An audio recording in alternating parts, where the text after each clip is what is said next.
Hey, Pretty Girl Club. Welcome to the Diabolicals United series. And in this episode, I'm going to be talking about how to overcome imposter syndrome by being an imposter and how to succeed even when you are an imposter. This video was inspired by one of the pretty girls who said that she wanted to hear me talk about dealing with imposter syndrome when you're social climbing and how to deal with people from your past who cannot come back into your life. So the first thing to remember is that everybody is an imposter. This whole society we live in is fake as fuck. Capitalism, this whole system we live in, it's full of imposters. This is not a natural system that we live in. The foods you're eating are imposter foods. They pretend that they're healthy. They'll put that this is low fat on the packaging, or they'll put that this is something that's good for you when it's really not. So that's the first thing to help you in overcoming this imposter syndrome, or to simply embrace being an imposter. It is to realize that everyone and everything has something about it that is fake. So the makeup you're wearing, that's fake. You don't have naturally sparkly eyelids. You do not have naturally perfectly red lips that are shiny and glossy. So this whole society we live in is fake. So why play fair in an unfair world? I fully support utilizing whatever diabolical qualities you have to use to get ahead. So even if you are an imposter, that's why they say fake it till you make it. When you are going to a job interview, you don't tell them, oh, I just want to work here for 6 months so I can make $10,000 and then I'm moving out of state. You don't tell them that, right? Because you're trying to make things work for you. So you have to be a little bit of an imposter in that job interview and pretend like you're going to stay there for life, or pretend like you're going to keep working there, because being an imposter actually helps you in your social climbing journey. The other thing that you have to realize too is that there's always going to be somebody who thinks you're an imposter, or they know you're an imposter, or they want to expose you as an imposter somehow.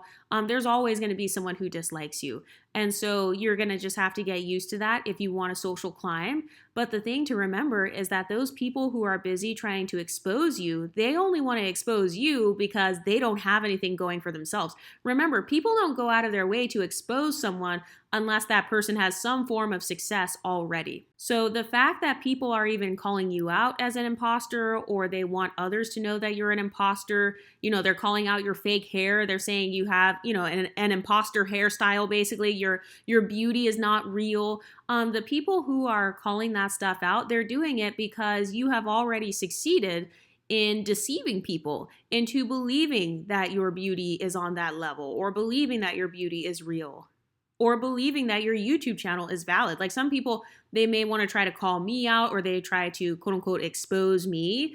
And the way that I overcome that is by keeping on making content. There's nothing anybody could say or do to make me get off YouTube. So that's another way that you can actually overcome feeling like an imposter, is to either stand 10 toes down in it and fake it till you make it, or you can just not give a fuck and keep on doing whatever you're doing and don't let anybody bully you out of your position. Because in order for someone to be threatened by you, it means that you have to have social power in the first place. So just recognize the imposter syndrome as proof that you already have some sort of social power. Let's say you got promoted at your job. You've never had that high level of a position before, and maybe you feel like an imposter because you feel unqualified. Well, technically, nobody is qualified for the job that they have, because nobody has ever worked at that company until they start working there. No one comes into any job knowing all of the skills that they need to do that job. So that's something else that will comfort you as well, is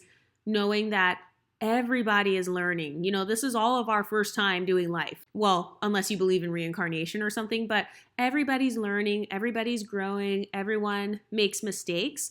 And so the way that I get over imposter syndrome is realizing, wait a minute, I may have insecurities, but she has insecurities too. I may have insecurities about this job, or some aspect of my looks, or some aspect of my life, but guess what? So does she. And so nobody is better than me. Nobody is on a higher playing field, like, oh, they're just perfectly confident 100% of the time. That's another thing that really helped me to overcome imposter syndrome when it came to social climbing. It's realizing that nobody on this earth is 100% perfect. They have perfect confidence, a perfect thought life. They only think positive thoughts. They never have anything negative happen. Their life is just sunshine and rainbows 24/7. Once I realized that, that nobody has perfect confidence, that actually made me more confident because it helped me to feel more normal. Like, oh yeah, I forgot. Everybody has insecurities. Everybody has flaws. It's not just me. Another thing that you can do to overcome imposter syndrome is you can clap back. I mean, this is a controversial tactic that I use all the time. People have the right to criticize me, and I have the right to respond, and I have the right to criticize back. So if somebody drags me, I have the right to drag them back. I have the right to call them by name and drag them back. I have the right to clap back. I have the right to give nice, nasty responses. I have the right to steal anything that has not been copyrighted by them. So that's another thing. You can actually use the same tactics against them that they're using against you. This depends on the environment. I don't really recommend doing this at work where you're not the boss or where you're not in charge. But let's say you're a business owner or something, or this is like a social situation and you don't need that person in your life. I mean, I wouldn't want any toxic friends anyway. So let's say I have a friend and she says something bitchy to me. Well, at that point, she's no longer my friend. And so at that point, it is fair game. So if she drags me and says, oh my God, Exoticals United, you're so ugly, then I would say something like, well, I still have pretty privilege with my ugly ass. I still am living my best life with my ugly ass. I've still done modeling jobs with my ugly ass. So what have you done with all of your beauty since you're so gorgeous? You know, like that's something that I would say if somebody was like really trying to drag me or they were really going out of their way to try to bring me down. That's another thing though that I've had to remember too is whenever someone's trying to expose you, you know, they want to expose you as being an imposter, they're actually hoping that you do have imposter syndrome. They want you to have imposter syndrome because then they know, oh, I can just take her down. I can just expose her as being some sort of fraud.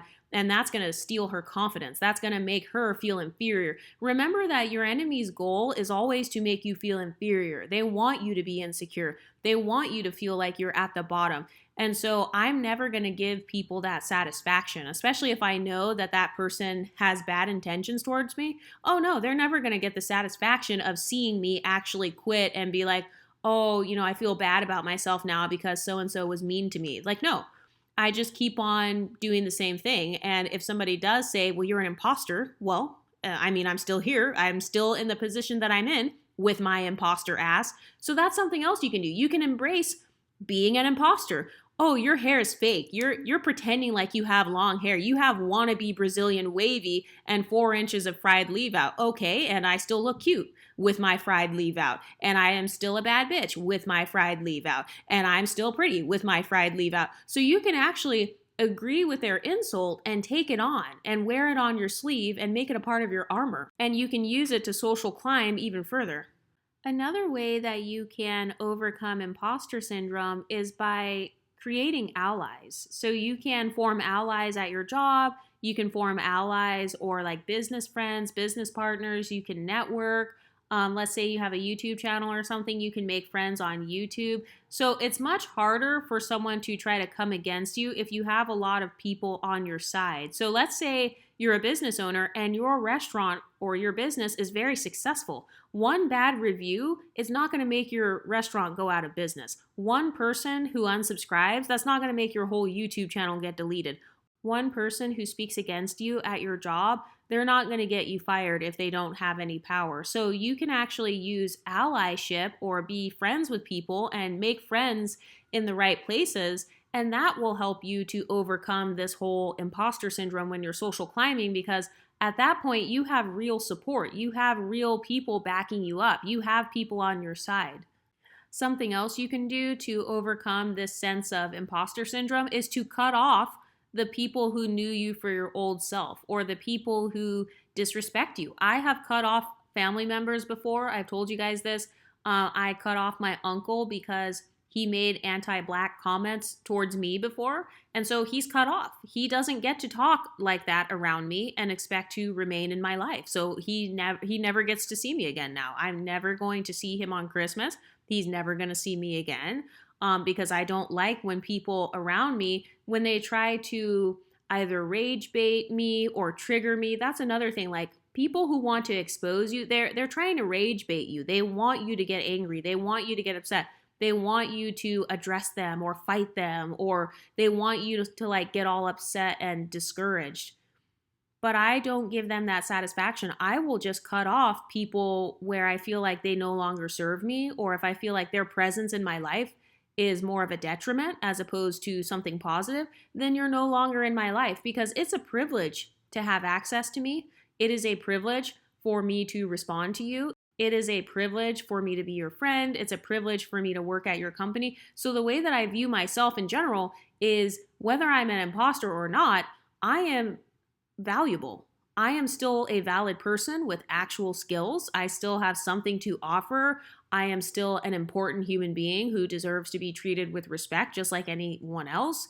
If I'm an imposter, everybody else is an imposter as well. So the way that I think of imposter syndrome is, I'm really no more of an imposter than what this society has created. So I have every right to use whatever I need to use to get ahead. So if I have certain privileges that cause me to get ahead, such as nepotism, like maybe I'm related to somebody in a high place and I got into that job because I'm the boss's niece or I'm the boss's daughter, well, I have the right to use that privilege. Because once again, the same people who get mad at your social position, those people would gladly trade places with you if they could. So this is why I say, this whole conversation about privilege, it's not about social justice, it's about social status.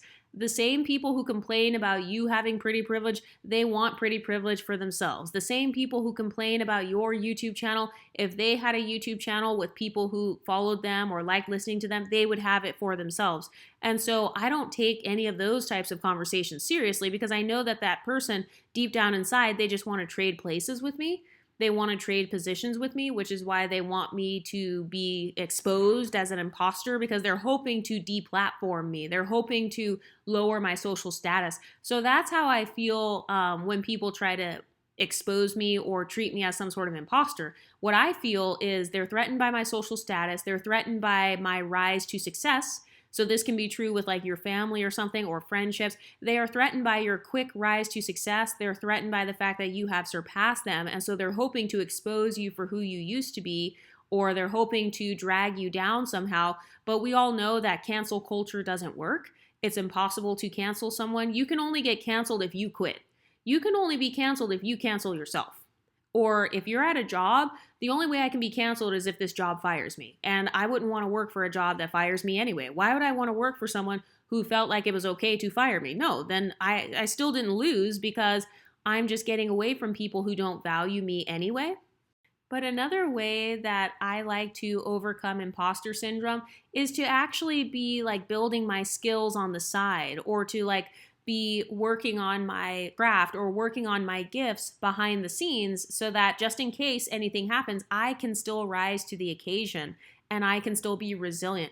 Being resilient, not only is that required for social climbing, but being resilient will actually help you to overcome imposter syndrome, because even if you are an imposter, or even if you get exposed as an imposter, you're already in your position now. You already got the job. You already started the business. You already got whatever it is that you wanted that people thought you were an imposter for. So it's like, you might as well just accept it and learn the skills now. So that's another strategy I use, is by actually having something to show for it, so that even if I am an imposter in one area, I'm not an imposter in other areas. Something else you can do if you want to get diabolical with it is you can carry yourself with confident body language. So I actually love flexing my confidence on others.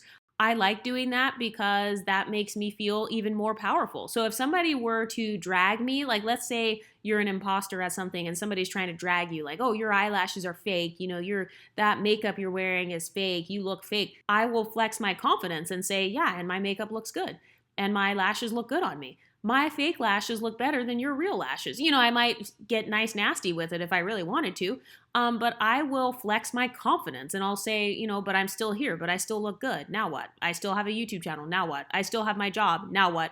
I'm still talking. Now what? Like, I will just have this brazen, brash, ruthless confidence to the point where that person will feel crushed.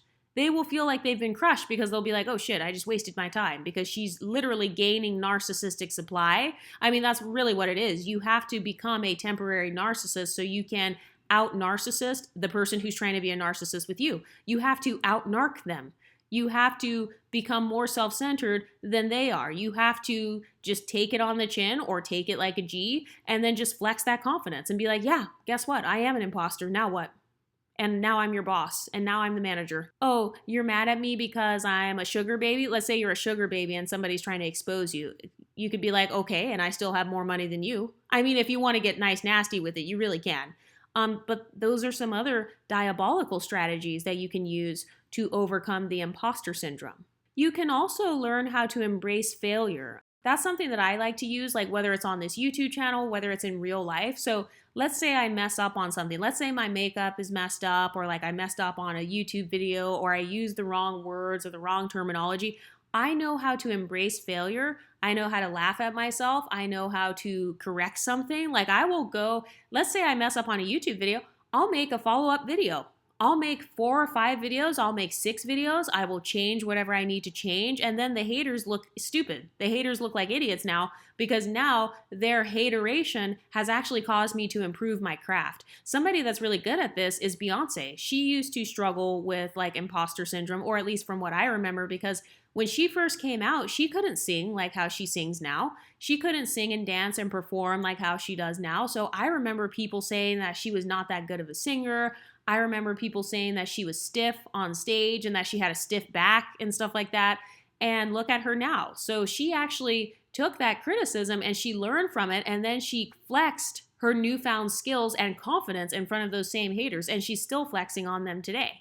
So that's something else you can do. You can take that feedback, even negative feedback, whether it's about your job, your YouTube channel, whatever. You can actually take that negative feedback and you can actually adapt yourself. You can change yourself. You have the right to change yourself as much as possible, because then the haters will really get pissed off. If you change yourself, oh yeah, now they're really pissed because now they really can't talk shit about you anymore, because the main thing that they were talking shit about, you don't even do that anymore. Or you're not that person anymore. Kind of like how, let's say you're fat and everybody used to make fun of you for being fat and then you became skinny. Now the person is really mad because they used to have that one thing that they could hold over your head that they can criticize, and now you've gotten rid of that. So now you can flex your newfound skills and that newfound confidence in their face. And now they just look like an idiot. They just look like a hater because they actually pushed you into becoming better by calling out your flaws. And so if you're very mature, it takes a lot of maturity to be able to do that. But that's something that you can do, though. You can actually take that feedback. You can adapt yourself. You can adapt your brand or your business or even aspects of your personality. Let's say you do have some toxic, bad personality traits or something. You can adapt those areas of yourself and then level up. Then they will really have to shut up. Then they really can't say shit.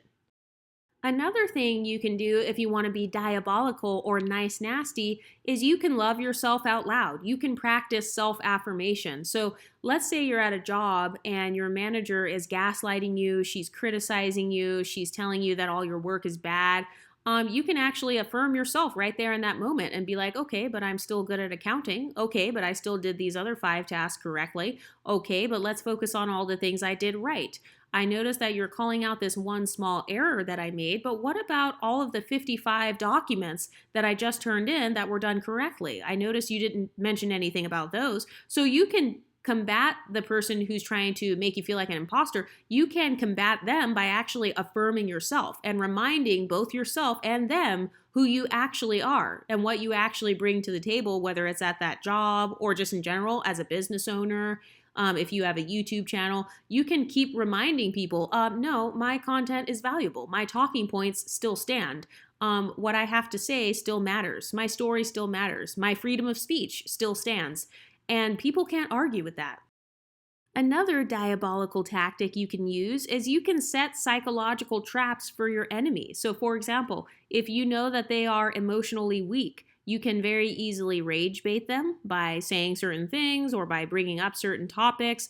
You can do that all the time. That's a tactic that I enjoy using. If I know that that person is emotionally unregulated, I know how to deregulate their emotions if I ever feel the need to. So that's something you can do. You can set a psychological trap for them. You can psychologically trigger them if necessary. Something else you can do is if they are the type of person that hates being ignored because they have an invisibility complex or an inferiority complex, if they hate being ignored, ignore them, block, delete, get rid of them. I notice a lot of men struggle really bad with inferiority complex and stuff. And so that's a very powerful way to psychologically defeat your enemy. Like if it's a guy and he's mistreating you, just block him, because guess what? Now he has to deal with being abandoned by you. Now he gets to deal with those feelings of emotional abandonment, those same feelings that he tried to give you in the relationship. Now he has to deal with them because you have blocked him, you have deleted him, you have removed all access to yourself. Generally speaking, anytime someone has too much access to you, they're going to start disrespecting you. So setting boundaries and cutting people off and stuff like that, those are very powerful ways that you can continue on your social climbing journey without feeling like an imposter, because there's no one to be an imposter in front of. You don't have anyone to impress. That's another thing that helped me overcome imposter syndrome, was realizing I don't have anyone to impress. If you're not impressed by me as I am, if you don't like me as I am, then get the fuck out of my life. Get off my YouTube channel. Get out of my life. Don't be my friend. Don't hang out with me. Why are you talking about me? Why do you want to be around me? Why are you watching my shit? Like, if you don't like me as I am, I don't want you. I don't want you around. I don't need you. That's my mindset. And that really helped me to stop with like these people-pleasing tendencies. It's by realizing I cannot ever change somebody's opinion of me. I can't control what other people think of me. There are always going to be people who dislike me. And so I don't have to be nice to them. I don't owe them my niceness because they already don't like me. They're not nice to me. So if they are mean to me, I get to keep that same energy. I get to be just as much of a bitch if I want to. I get to drag people if I want to. I get to laugh at people if I want to.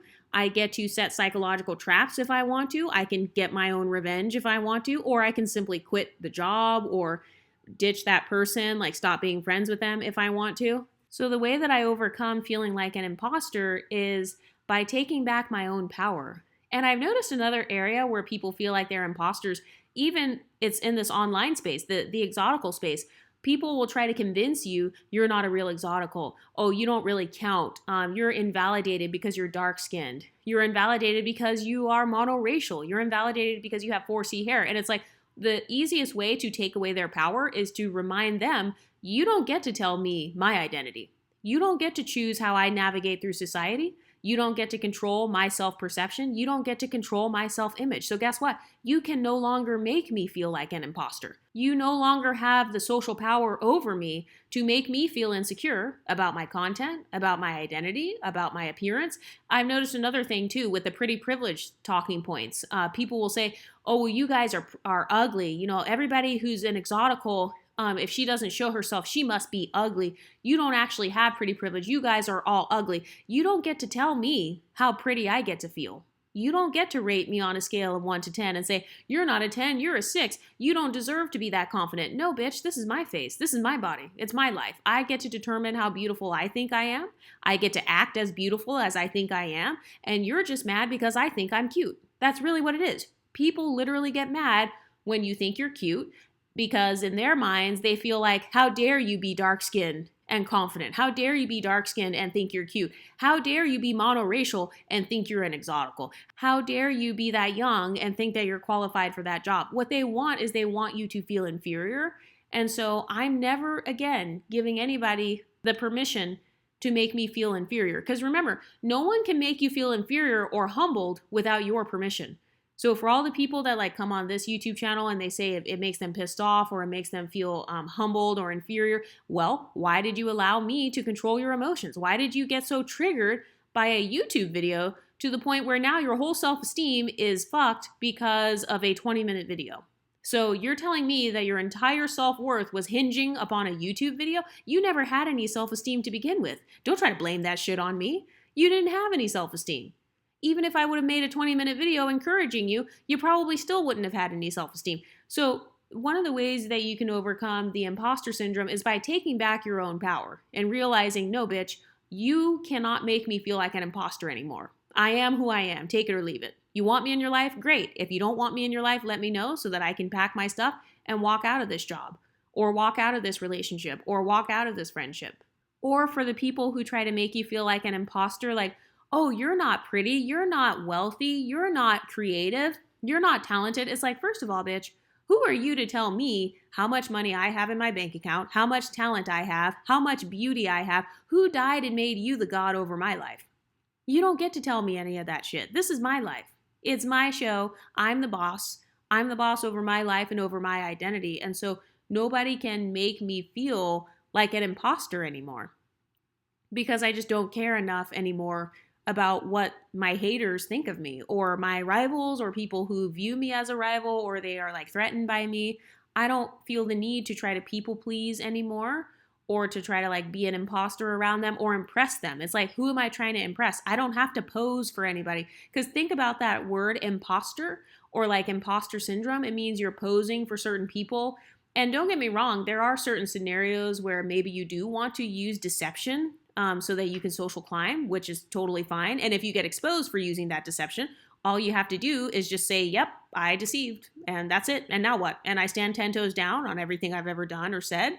I stand 10 toes down with my fake ass eyelashes and my fake ass weave and my, my ugly privilege. Or, how people say you're not pretty. Okay, well, I'm still attaining pretty privilege with my mediocre ass. If you think I'm mediocre, now what? So by standing 10 toes down on who you are and where you're at right now and where you come from, nobody can really check you. I mean, who gonna check me? Who's gonna stop me from being who I want to be? And also, if people decide to like fire you from a job or they don't want to be your friend or they don't want to like watch your YouTube channel or something, then bye, bitch. There are thousands of other people who would love to watch my shit.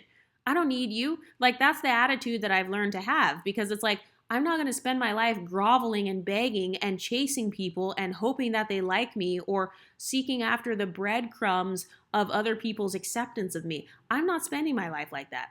I'm too good for that shit. Anyway, what do you ladies think? Let me know in the comment section and I'll talk to you next time. Stay diabolical, ladies.